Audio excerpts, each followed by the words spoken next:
Bueno, de todos los que estuvieron por la mañana, de acuerdo a todo lo que hemos venido escuchando, lo que va provocando una exposición con la otra, nos ayuda a ver, como lo dice el pastor Ernesto, a ver de esos distintos ángulos, ¿cierto? O del punto de vista donde el hombre que ha tenido su propia experiencia con Dios nos ayuda en todo esto de mirar mejor las Escrituras, para no saber más, sino para hacer lo mejor que podemos hacer. Y como les decía, la idea no quedarnos estancados, detenidos, sino poder hacer algo. Ustedes pueden ver la situación que vivimos en este país, que el fuego no se queda en un solo punto. Muchos se sintieron aliviados creyendo que acá no va a llegar y llegó en forma repentina. No alcanzaron a evacuar, no alcanzaron a salvar nada, porque se confiaron. Y estas cosas del fuego, el fuego es muy misterioso. Ni los más expertos son capaces de buscar la mejor manera de lidiar contra el fuego. Hacen lo mejor posible, pero a ellos también los sorprende. El fuego genera sus propios vientos. No es un asunto solamente de los vientos que vienen del sur, sino que también generan sus propios vientos. Y ahí hay varios factores que tienen que ver con esto, y para eso hay que ver lo que son las temperaturas, hay que ver el oxígeno, hay que ver la humedad, y varios factores que hacen que esto de pronto se agite por sí mismo. Cuánto más, imagínense lo que es el fuego de Dios, que de la noche a la mañana puede alcanzar lo inesperado. Que hoy día posible veamos poco, tal vez la visión que tenemos de algunas cosas nos hacen tomar decisiones incorrectas porque no estamos viendo de cómo ve Dios. Sí, claro. Los hombres vieron a un ciego por 40 años y Dios lo tenía destinado para mostrar su gloria. Entonces lo que Dios está viendo de algo, el hombre no lo ve. El propio ciego no tenía idea por qué nació ciego. A los 40 años el hombre ya estaba, pero sabiendo que iba a morir ciego. Los padres y todos convencidos que era ciego. Luego vino Cristo y no que solamente dio una solución. Incluso no hizo un milagro solo por compasión, sino porque era para que Dios fuese glorificado. E incluso Pablo dice, hablando de esta misma ciencia, Pablo dice: porque no he venido a vosotros con palabras persuasivas de humana sabiduría, sino con el Espíritu, con la demostración del Espíritu, y hablando del Espíritu, de poder. O sea, aquí no podemos hablar del Espíritu sin que se manifieste poder. ¿O no? Sí. Y el poder no radica en otra cosa como de acuerdo al punto de vista nuestro, de la apreciación de cada uno de nosotros, sino como Él lo quiere hacer. Entonces, ahí estamos nosotros atentos a cómo Él lo va a hacer. Cada uno sabe el trato que ha ido teniendo con la palabra, va a tener que saber cuándo también el Espíritu va tratando con cada uno de ustedes. Yo miro acá, de acuerdo a lo que les decía de que el hombre de fe con algo pequeño, y tengo aquí el libro de Reyes, Primera de Reyes, en su capítulo 18, versículo 41,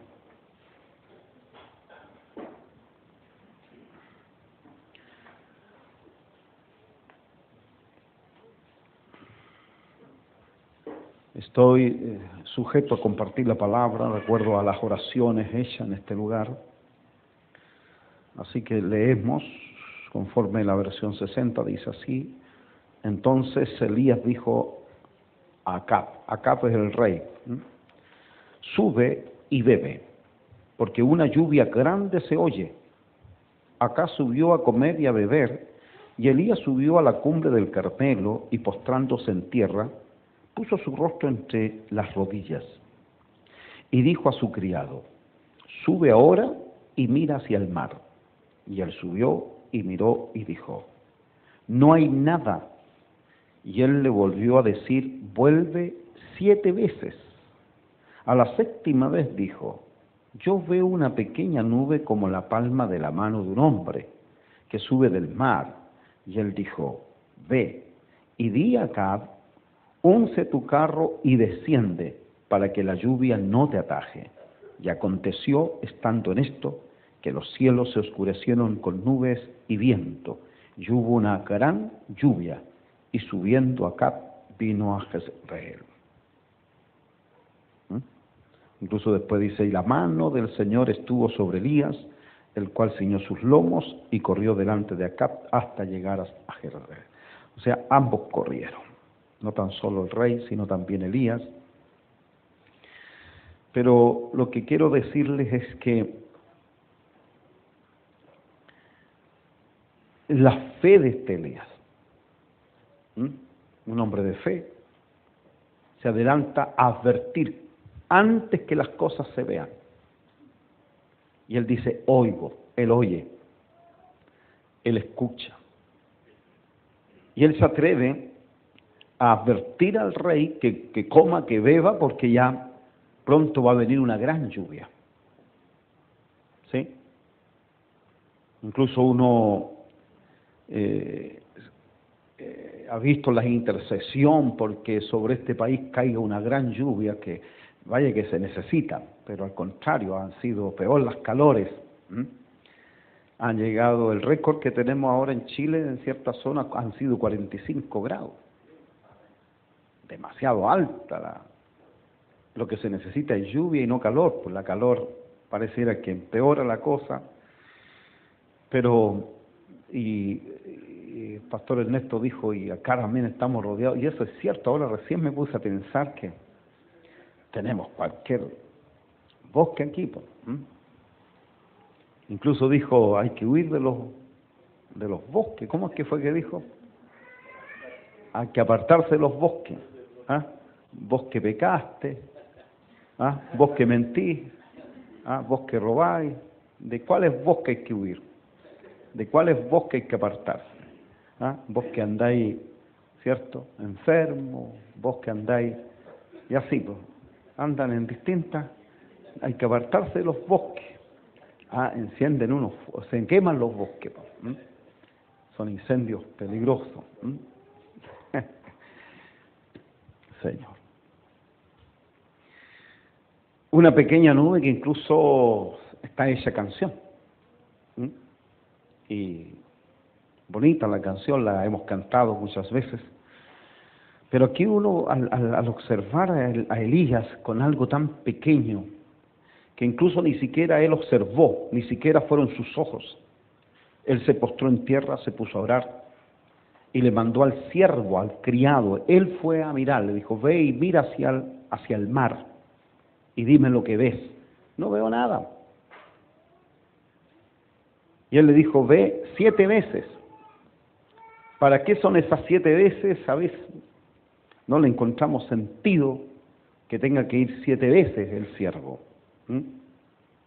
7 veces. Y no que a la 5ª o a la 3ª, sino 7 veces. No es como una profecía: de aquí a 20 años te aseguro que va a haber un terremoto en Chile. Esa profecía es fácil decirla, porque está como apuntando, pero aquí son 7 veces que dice: ve 7 veces, vuelve 7 veces allá. Y a la 7ª vez él dijo: veo. El siervo dijo: veo. Elías no vio, el que vio fue el siervo. Pero el siervo vio no lo que él quiso ver. Y el siervo tampoco no estaba influenciado por Elías. No sabemos si el siervo tenía fe. El siervo solamente iba y veía y no había nada. Después fue por segunda vez, por tercera, cuarta, quinta, sexta. Y qué bueno que el siervo no se cansó. Y era siervo, así que tenía que hacerlo, y 7 veces. Hasta que a la séptima veo una nube que es del porte de la palma de la mano de un hombre. Dime, ¿es grande esa nube? Es pequeña esa nube. Al siervo esa nube no le dice nada. Sube del mar, allá sube y no le dice nada. Pero para Elías, ¿ves? ¿Sí? Ni siquiera no era una señal. Para Elías era que ya comenzó aquella lluvia por la cual pidió, que incluso el Nuevo Testamento dice, Elías oró, ¿ves? Un hombre sujeto a pasiones, pero oró para que no lloviera y no llovió, oró para que lloviera y llovió. No da detalles. Los predicadores o el Nuevo Testamento no son como nosotros los predicadores, damos muchos detalles y tratamos de hacer una tremenda, ¿cierto? De un solo grano de trigo, un saco, nos iría bien. Claro, pero así, ellos no, directo, dando a entender. Elías era un hombre sujeto a pasiones, oró para que no lloviera y no llovió. Y punto. Y nosotros no nos basta eso, nosotros queremos otra cosa. Háblanos, que nos emocionemos ojalá en la predicación. Ojalá ocasione una emoción en nosotros, algo que nos despierte. El rey Acab no sintió nada, pero nosotros podemos criticar a este rey, y este hombre subió a comer conforme a la palabra de Elías, y bebió conforme a la palabra de Elías, y luego corrió conforme a la palabra de Elías sin ver lluvia. Oiga, y decimos que en esos tiempos estaba mala la cosa. Un rey, ¿se acuerdan cuando el rey y Elías, tú perturbas? El rey le dice al profeta, tú perturbas al pueblo. Elías responde, no, sino que eres tú. Elías, ¿quién de los dos decía la verdad? Elías, claro, todos vamos a dar por Elías, ¿cierto? Pero ahí habían dos verdades. Es como escuchábamos a Esteban en la mañana, la verdad del hijo menor, que era en realidad su situación, y él decía su propia verdad, su condición, lo que ahora lograba ver, y luego vemos al hijo mayor que también está razonando en sus propias verdades, en sus propias razones, pero la verdad la tenía su padre. ¿Sí? Es lo mismo, nosotros podemos decir, claro, pero el rey también tenía su verdad. El rey era testigo de que Elías mandó a cortarle la cabeza al lobo. Y dime que eso no va a causar una perturbación. Claro que sí.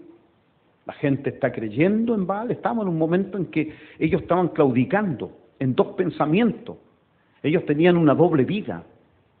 Ellos estaban en lo terrenal y también en lo espiritual, por así decir. Estaban siguiendo dos, visualizando.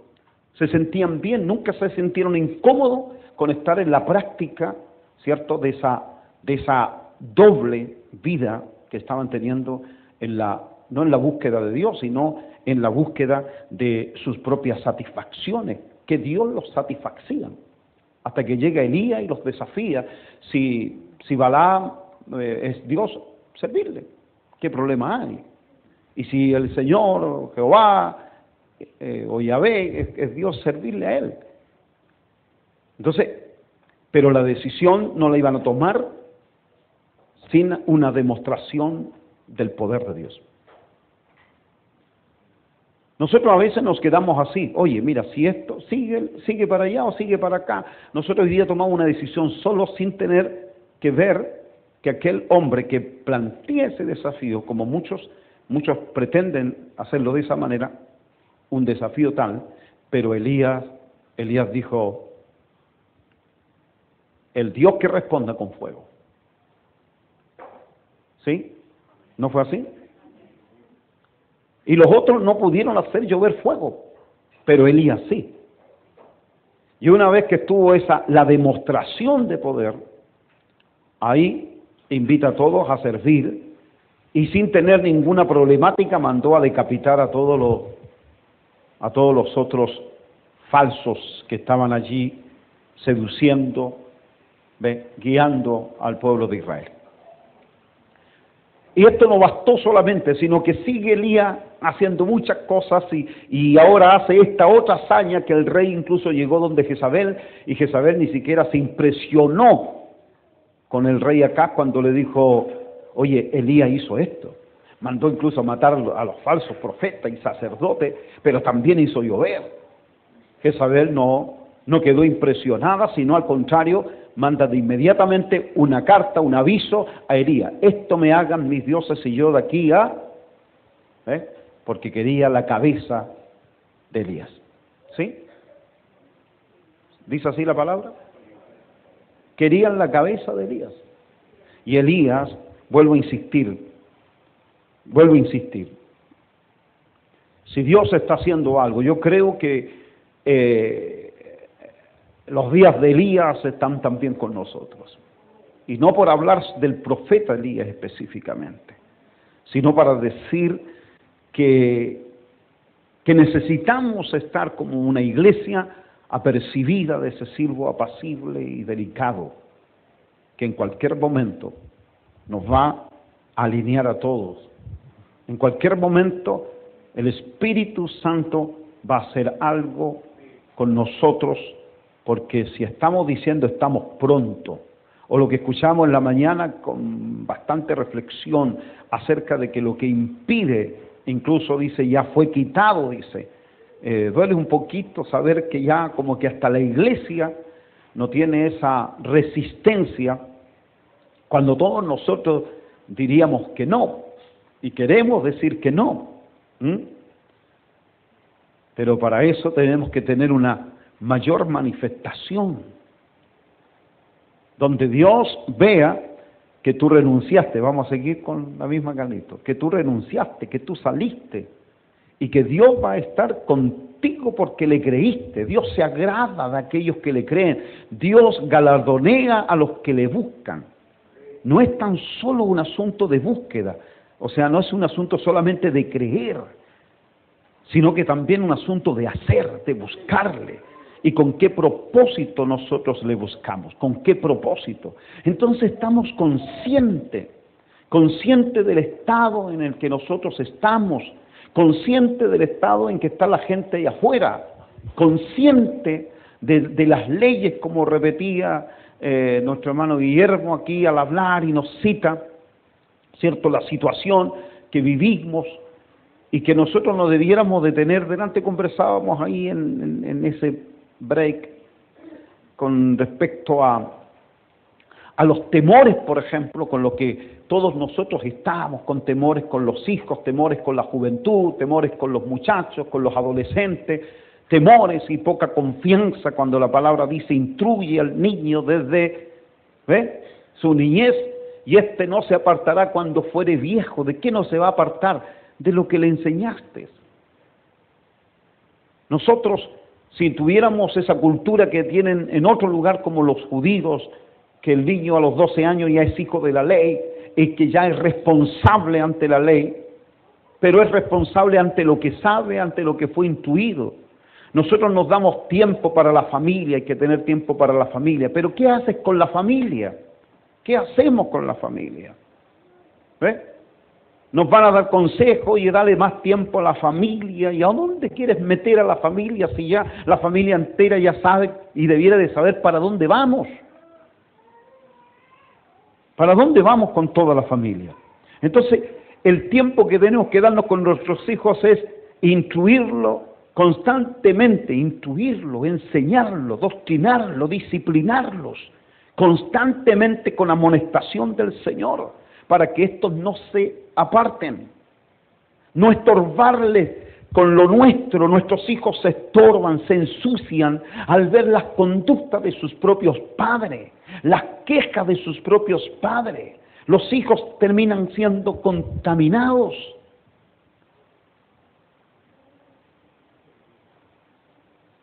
no terminan viendo a Dios. Entonces, que no se estorben con nosotros. Los hijos deben ser instruidos. Entonces tenemos que ver nosotros si algo pequeño, mamita, tú viste algo pequeño, tal vez como Elías vio algo pequeño, una pequeña nube, pero tú debiste haber corrido hacia adelante ahora, si lo viste en tu hijo, lo viste en tu hija, lo viste como aquella mujer que dijo, por voluntad de Dios he adquirido varón. Mujeres antiguas que veían la voluntad de Dios, no veían cumplido su deseo. En la mañana escuchábamos que Ana no visualizó, no tenía la menor idea de la magnitud, porque Dios da mucho más abundantemente de lo que pedimos o decimos, y ella pedía un hijo porque era estéril, pero Dios le dio más que un hijo. Puso en ella el sentir de decir, este hijo lo voy a entregar para el servicio de Dios. Hizo más que aquello, y fue el primer profeta que tuvo Israel. Y nosotros diríamos, pobre niño, se le quitó su niñez, no le respetaron su niñez, los derechos del niño. Fue entregado para ser de Dios y el niño no quedó traumatizado, pero hoy día nosotros con toda la psicología que estudiamos vemos a nuestros hijos traumatizados. Por cualquier asunto los vemos traumatizados, vemos que las leyes los van a hacer pedazos, no vemos nosotros el poder de Dios actuando, operando, porque nuestros hijos no han visto al Espíritu accionar en la vida de ellos por medio de sus propios padres. Los hijos ven a sus padres temerosos y lo estamos más protegiendo con miedo que con confianza, de confiar en Dios. De decirle a nuestros hijos cómo le va a ir hoy te va a ir de esta manera y así va a suceder. Aunque tus hijos de pronto no vean como tú, tal vez tus hijos no se conviertan como tú y para eso tampoco tengas que decir es que mi hijo, perdónenme, pero el convertido soy yo, mi hijo no es el convertido. No le digas esas cosas a tus hijos. Dile que ellos son tan responsables de este evangelio que conocieron en casa. Que tus hijos no se estorben con tu hermano. No le permitas que se estorben con ninguno. Si tienen una opinión personal de tu hermano, es un problema no de él con tu hermano, sino es un problema de aquel que instruye al niño. ¿Cuánta gente, por ejemplo, si pongo un ejemplo, cuánta gente está desligada de Carabinero? A Carabinero lo ve de lejos. Y siempre tienen un concepto acerca de Carabinero, y algunos lo tienen porque en realidad no conocen el resto de las policías de otras naciones. Si las conocieran, se darían cuenta que en realidad Carabinero es excelente. Y tenemos una distanciación con Carabineros. Los hijos tienen distanciación con los Carabineros. ¿Ves? Pero si nosotros sabemos instruir, ellos van a crecer como buenos ciudadanos respetando la ley. Un día llevé a mis hijas a Carabinero. ¿Por qué las llevé a Carabinero? Porque le tenían miedo. En el colegio una profesora les habló de Carabinero y ellas no querían ver a un carabinero y tenían miedo. Las llevé para que hablaran con un carabinero y él le expliqué y él le habló muy bien. Y ellas de ese día dejaron de tener miedo a Carabinero. ¿Ves? Nosotros también podemos hacer que nuestros hijos le tengan distancia a un hermano, que le tengan distancia a un anciano, que le tengan distancia a un pastor. Pero ahí es donde debe estar nuestro trabajo para mostrarle, hijo, el que comenzó la buena obra, la perfeccionará. Pero eso no es para que sea una palabra solamente para mí. Debo transmitírsela a ellos, debo transmitírselo a mi esposa, debo transmitírmelo aunque sea a mí mismo, repetidas veces. No todos vamos a ver de la misma manera y hay que tener esa cosa simple de poder ver a Dios. Tú ves en tu hijo un hijo de Dios, ¿lo ves? Así veía, este siervo veía una nube, pero no sabía para qué era pequeña nube, pero el profeta sí lo sabía. Tú ves algo pequeño y a veces no entiendes, nació varón y no sabes. Tal vez tu deseo es que éste llegue a ser. Y a veces los niños están lidiando en su crecimiento, en su desarrollo, van lidiando con el sistema, con el mundo, con los sueños de papá, con los sueños de ser, no logran ver que son peregrinos y extranjeros, sino que lo metemos en el sistema, están metidos en el sistema y después nuestros propios hijos son los defensores del mismo sistema. Tenemos tipos terribles en la historia que fueron hijos de evangélicos. El que escribió la Biblia satánica era de padres evangélicos. El que escribió los libros de las crónicas de Narnia, otro ateo más, hijo de evangélicos. Que en una de las historietas él escribe una fábula de un león que lo matan injustamente y termina resucitando, como parecida a la historia de Jesucristo, pero lo convierten en fábula. ¿Pero quién fue utilizado allí? Un hijo de padres protestantes. Una hermana tuvo un sueño y decía: pastor, después de un terremoto se ensució el río y el río iba todo sucio. Y cuando usted le decía a un hermano, le decía a una hermana: hermana, su hijo está sucio. Y usted, el deber de toda madre es mantener a su hijo limpio. Y ella se justificaba: pero pastor, el río está sucio. No, hermana, es deber de cada madre mantener a sus hijos limpios. ¿Sabe lo que llamaba la atención de este sueño? Que el niño que ella tenía no era su hijo, era su marido. Y estaba como un niño al lado de ella. Es el deber de cada madre mantener a su hijo limpio, aunque el río está sucio de comentarios, aunque el río está sucio tal vez de malas doctrinas, aunque el río está sucio, es deber de cada madre mantener a sus hijos limpios. Limpios. El concepto que nuestros hijos van teniendo de la iglesia va dependiendo de quienes les instruyen en casa. Que sacamos de hablar de una cosa u otra sabiendo que la iglesia es de acuerdo también a las familias, de acuerdo a los matrimonios. Va conforme a aquello. Entonces aquí no se trata simplemente de poder hablar del matrimonio y que tengas un matrimonio bien. No, aquí estamos preocupados de una iglesia. El matrimonio está por disolverse y ya ustedes ven lo que está pasando y lo que escuchábamos hoy en la última temática de la mañana con respecto a cómo se ataca y cómo se va a prohibir el matrimonio, porque eso todavía escrituralmente no se ha cumplido. Miramos la historia y nunca se ha prohibido acerca del matrimonio. Eso viene por delante y está a punto de suceder. Pero hay cosas que no nos van a alcanzar a nosotros deberíamos estar tranquilos, eso no es para nosotros. Pero también de pronto que el pastor Ernesto diga que si hay aquí un matrimonio que ha durado harto tiempo es un dinosaurio, eso quiere decir que nos estamos fosilando en cuanto a eso, o sea, una cosa anticuada, y así va a quedar. Y no creo que esa moda nos alcance a nosotros para destruir esto que debe permanecer para siempre. La perseverancia en aquellas cosas que Dios instituyó, constituyó. Él creó, Él juntó y Él bendijo. Y bajo esa palabra, bajo esa bendición nosotros caminamos. Así que el hombre de fe en cosas pequeñas ve a Dios. Y al ver a Dios ve cosas grandes para mañana sin hacerse ninguna problemática, sin llenarse de miedo. Dios dijo, confiemos en la palabra, Dios dijo y así será.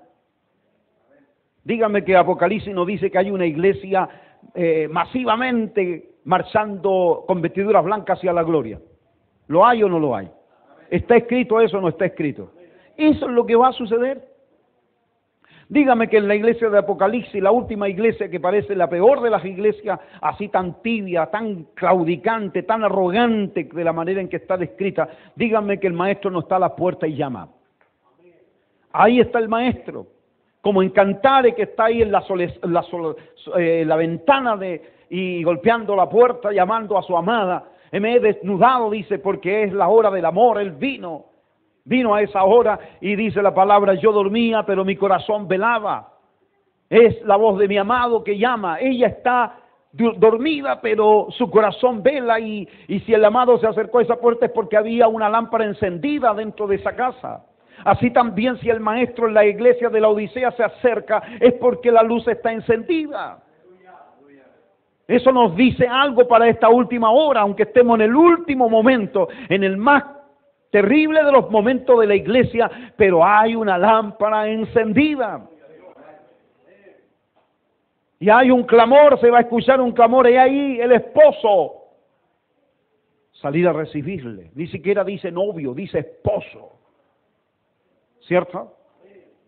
Va a haber un despertar, tengamos esa confianza, aunque sea leve lo que veamos a Dios, pero nos sumimos más en un problema más grave. Lo que está sucediendo alrededor de Elías es grave en aquellos días. El pueblo entero está extraviado. La situación que está ocurriendo de la sequía en aquellos días por la oración de un profeta es con la idea de una aflicción para conducir al pueblo a mirar a Dios, a que se vuelva a Dios. Ya lo hemos escuchado, nosotros aquí en este país no nos cuesta ver un juicio, todas las cosas que han ocurrido. Llevamos cuántas catástrofes y ahora no sé cuántas víctimas. Llevábamos la última cifra, yo había escuchado 11 víctimas. Esas 11 víctimas se las tienes que sumar a otras 7 catástrofes que ha tenido Chile desde el año 2010. Y no sumamos los 700 muertos. En otro lugar, un solo tsunami se llevó 200.000 personas. De Chile debieran de decir, ¿qué está pasando en Chile? Que tantas catástrofes y ha habido más salvación que destrucción. No tenemos muchas muertes, no tenemos muchas vidas, ¿ve?, cobradas por estos desastres. Entonces, más que pensar en un juicio, ¿no será que Dios nos está llamando la atención? Nos está haciendo mirarlo a Él. Que no quisiéramos aquí con estas temáticas confrontarnos entre nosotros, sino poder hacer conciencia y volvernos. Un solo profeta, un solo hombre hizo que volviera a haber lluvia. ¿Qué es lo que nosotros estamos viendo? Si aunque veamos algo pequeño, veámoslo todo de una manera profética, con optimismo. Guillermo dijo, no quiero ser un profeta del desastre, porque en realidad podríamos hablar de muchas cosas terribles y de todos los juicios que vienen sobre la faz de la tierra, pero aunque sea el juicio más terrible de todo, hasta ese día Dios va a tener el control. Pueden haber 4 caballos terribles que han salido a galopar, pero de todos tiene Dios el control. ¿Quién les dio potestad? ¿Quién le dijo no dañes al trigo? ¿Quién le dijo que no dañe el aceite? No sé, ellos pueden tener facultades porque se les dio, pero no van a arrastrar a todo. Hay uno que, y la muerte y edad le seguían, dice, y arrastraron a la tercera parte. Pero a la tercera parte, y queda todavía ¿cuánto? Si nos pueden dañar a todos. No nos van a alcanzar a nosotros. Y cantaban el cántico, un cántico de Moisés y del Cordero, dice la Escritura, que estos estaban victoriosos en un mar de cristal y estaban de pie como victoriosos, dice, porque habían vencido a la bestia, vencieron a su imagen, vencieron su marca y vencieron su número. Oiga, ¿eso no les dice nada? El tiempo presente nos dicen cosas desastrosas, pero la palabra de Apocalipsis nos dice que vamos a estar de pie como victoriosos. Vamos a mirar aquel día como esto, todo lo que pasó como un pasado. Tenemos muchas cosas que hacer por delante. Vamos en pos de ella para que algún día la digamos como testimonio frente a los ángeles que no estuvieron en este cuerpo de hombre para hacer las hazañas que Dios quiere hacer en hoy en día. El Espíritu Santo no se derramó sobre los ángeles, sino sobre toda carne, sobre siervos y siervas, sobre hijos e hijas. Las cosas que los hombres han visto han sido gloriosas. Ponte a pensar en un Juan el Bautista. Juan el Bautista, un hombre que viendo una cosa tan pequeña, tan diminuta, porque todos nosotros si nos imaginamos al Espíritu Santo, El Espíritu Santo es, no sé, no tendríamos manera de medirlo, hablaríamos grandemente de Él, pero Él lo vio en una paloma. Dios no le dijo que vería una paloma.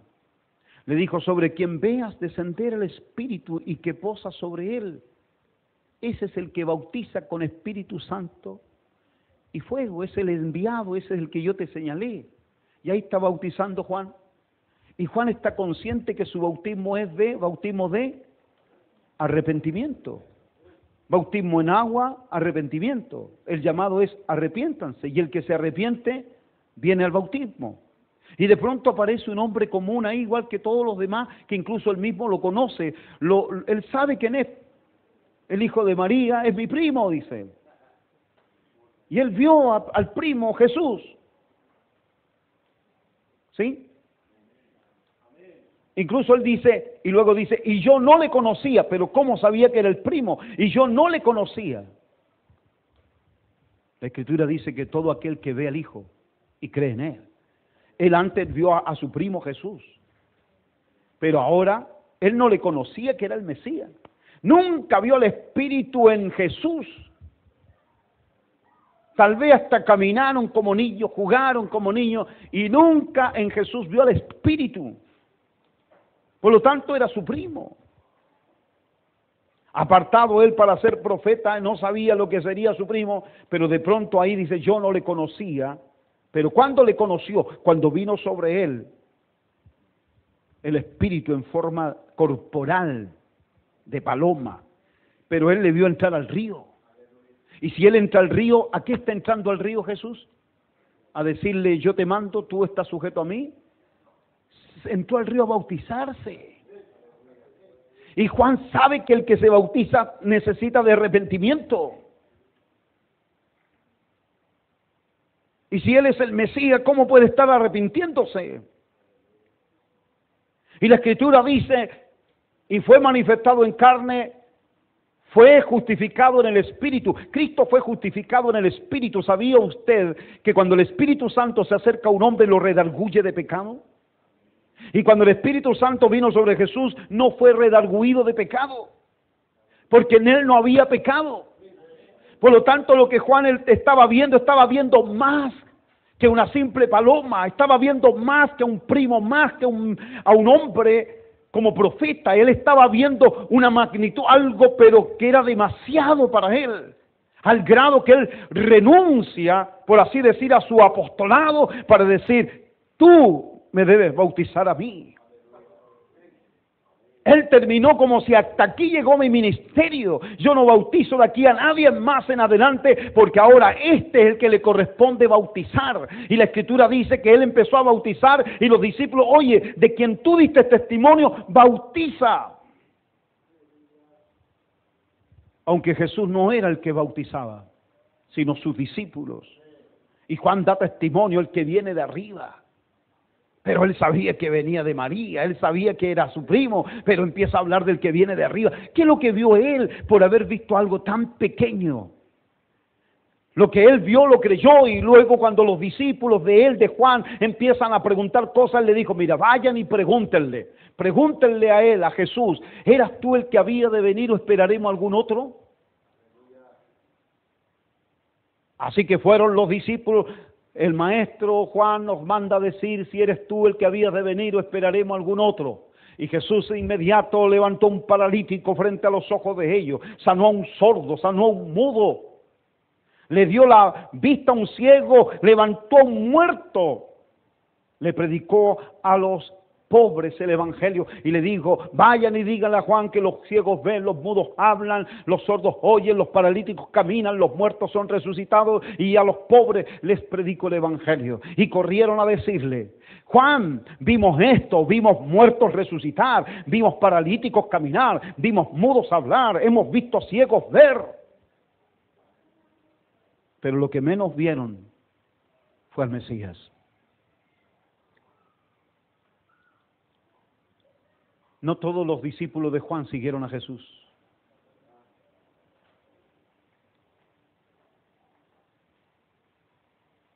Entonces nosotros a veces pensamos que vemos. Cristo está haciendo un milagro para que lo vean. Vosotros no me seguís porque habéis visto las señales, sino porque os saciasteis. Pero Él quería que vieran la señal. La señal señala a alguien, apunta a alguien, revela a alguien para que sepan quién es el que los estaba visitando, que conocieran el día de su visitación. Pues nosotros igual. No estamos en los mejores tiempos, pero estamos con el mejor de todos los tiempos.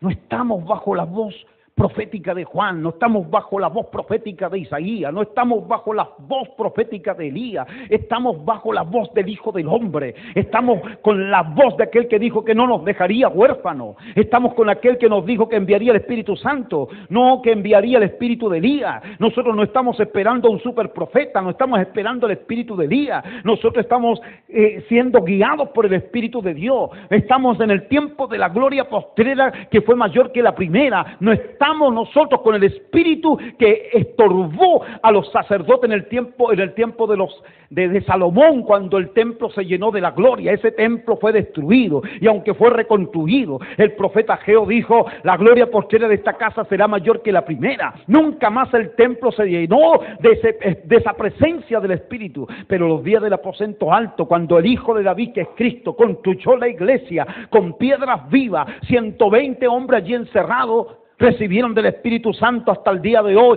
Este Espíritu está con nosotros y hará aquello para lo que vino, y hará que la palabra haga lo que tiene que hacer.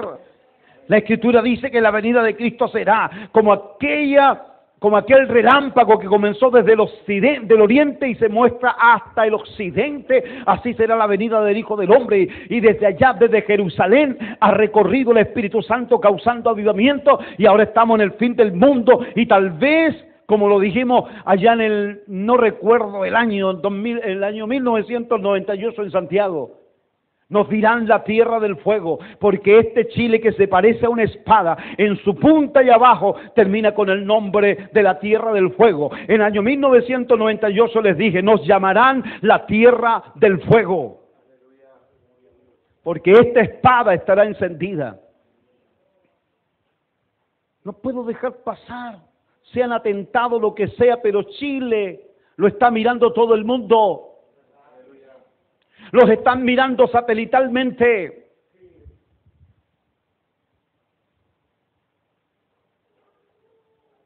¿Y nosotros qué? Un fenómeno. No sé, una extrañeza. Pero el hombre de fe en algo pequeño ve algo grande. En todo ve a Dios. ¿Quién es este?, decían, que aún hasta la mar, los vientos.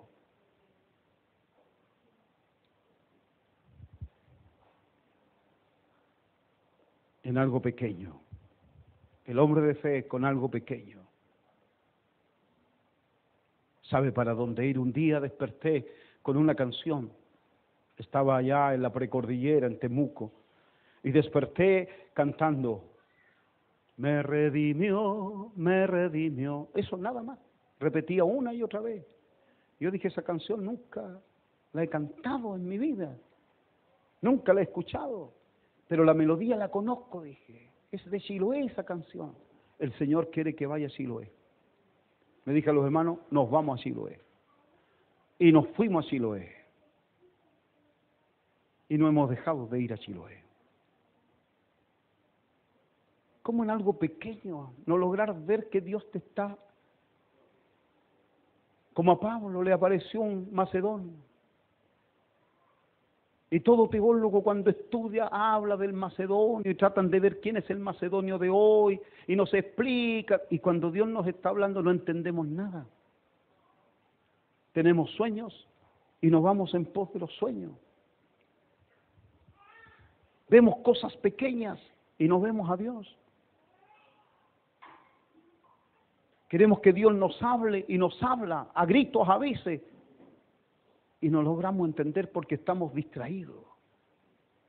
Tenemos mucha distracción.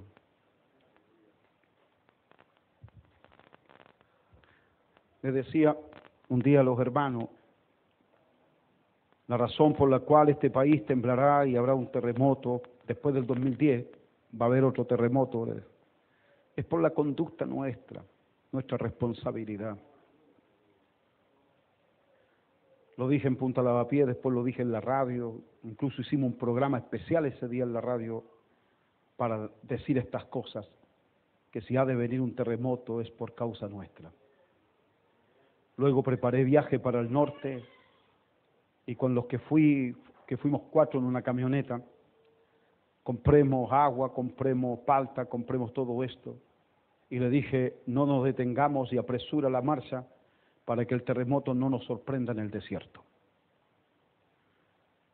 Los hermanos no, inmutables ante eso, yo les decía, sí, de verdad, no nos demoremos para que el terremoto no nos sorprenda en el desierto. No tan solo estaba diciendo que iba a haber un terremoto, sino que también me fui a la zona del terremoto. Cuando íbamos llegando a Pozo del Monte y empezó a temblar la tierra, la camioneta, viera usted cómo se sacudía, hubo que detenerse y aún así seguía toda esa carretera, se movía, era como estar siendo balanceado. Incluso 30 segundos antes ya sabía que iba a haber un terremoto, incluso iba a gritar. Íbamos lo mejor conversando cuando yo iba a gritar, terremoto, iba a gritar. Yo dije, ¿por qué voy a hacer esta broma? Dije, ¿por qué vamos lo mejor y voy a gritar terremoto? ¿Cómo? Y empieza a moverse la tierra. Es posible que nosotros lo veamos. Es posible.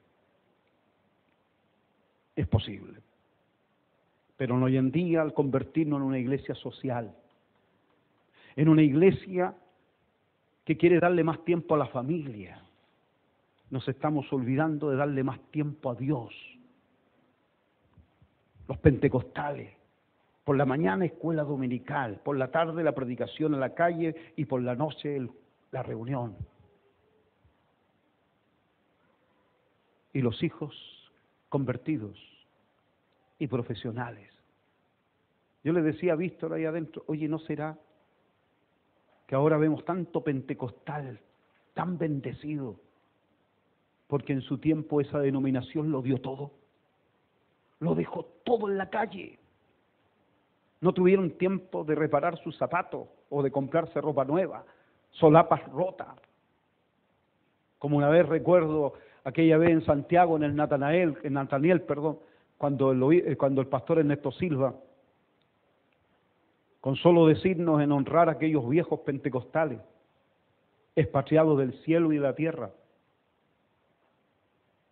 nos puso de pie, no porque nos dijo pónganse de pie, hablando de ellos.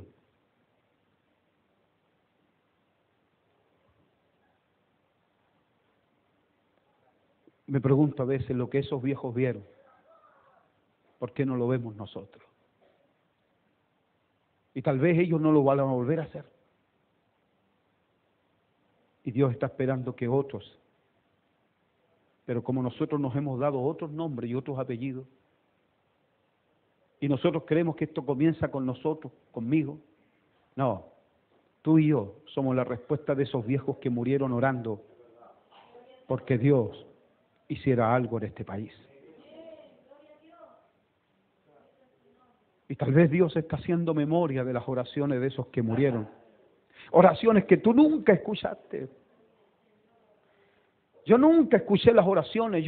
Nunca estuve en esa iglesia, la evangélica pentecostal, ni la metodista pentecostal. No nací allí.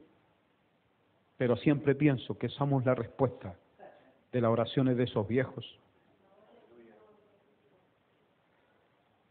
Lo dirá, no sé, el pastor Ernesto, que tiene más edad que nosotros, ya dijo, está pisando los 70. Él dice que es pentecostal desde el vientre de su madre. Tal vez él tenga cosas que decir, más que nosotros. Es testigo de cosas que nosotros no vimos. No sé lo que pedían los viejos de aquellos días. No me imagino un viejo pentecostal cansado diciendo ya no quiero más con esto. Me imagino a un viejo lleno de esperanza. Porque eso es lo que somos. Prisioneros de esperanza, que no vemos a nuestro país en otras manos más que en las manos de Dios. que sea para bendición o para el castigo, pero son las benditas manos de Dios. Sea para que me bendiga o para que me castigue, pero son las manos de mi Padre, son las manos de mi Creador. Y sea lo que sea que haga con nosotros, pero que lo haga. No nos va a hacer nada mal que nos haga algo. Pero somos gente de esperanza.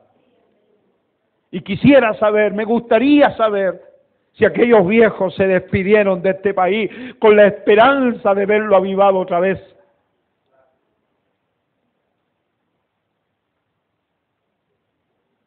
Esperando que también nosotros, así como escuchábamos hoy en la reflexión de la mañana, que nos hizo tanto bien, poder ser un viejo más, que algún día diga, lo di todo. Sí. Aunque los hijos me sigan diciendo lo mismo, cada vez que salíamos era la iglesia. Nunca los saqué aparte, siempre la iglesia.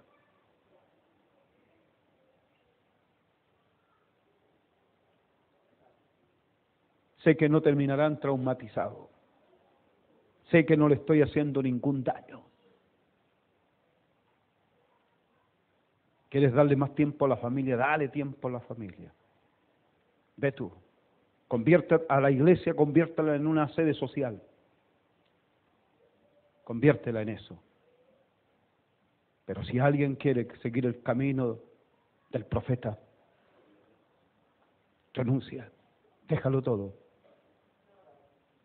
Termino diciendo que fue el pastor Ernesto Silva en el año 1990, en un mensaje de la gran cosecha predicado allí en Lorenzo Arena, Concepción, cuando él dijo, la gente inteligente, las mejores mentes han escogido ir a la universidad y seguir cualquier carrera.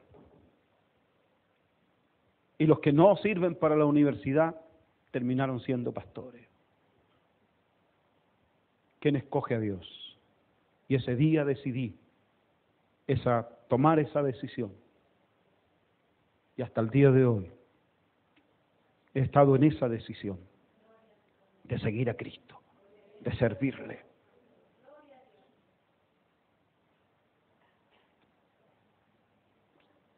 Sigue mostrando a tus hijos que sean profesionales.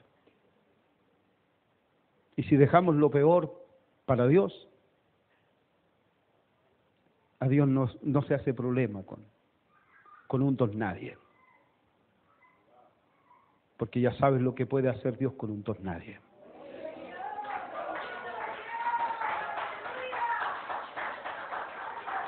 Lo hizo con muchos evangelistas en el pasado, lo volverá a hacer hoy, si es necesario. Dile a tus hijos que lo primero es Dios. Porque para Él nosotros también seremos lo primero. Señor. Así que ve tú, pues, si sigues para convertir esto en una iglesia social, o nos volvemos una iglesia profética. Pero la iglesia profética tendrá que entender que todo lo que te pase, tendrás que ver a Dios en ello. Bienaventurados los de limpio corazón, porque estos verán a Dios. Job dijo, Dios dio, Dios quitó.